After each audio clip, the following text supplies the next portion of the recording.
Hello guys, welcome to my channel. Today we are going to see how to save open tabs when you close Chrome browser, and when you relaunch Chrome you can set an option that continue where you left off.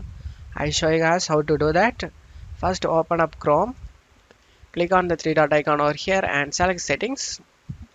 On left side select on startup. On right side you just need to select the option continue where you left. Select it, and after selecting it I show you guys how it's work. For example, I'm gonna open many tabs as possible: YouTube, Wikipedia, and Reddit.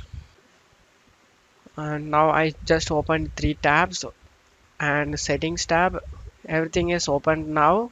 So if you opened multiple tabs in Chrome, now what you have to do is just close it off here and now relaunch the Chrome. When I relaunch Chrome, the tabs will be reopened for you guys. That's how it works.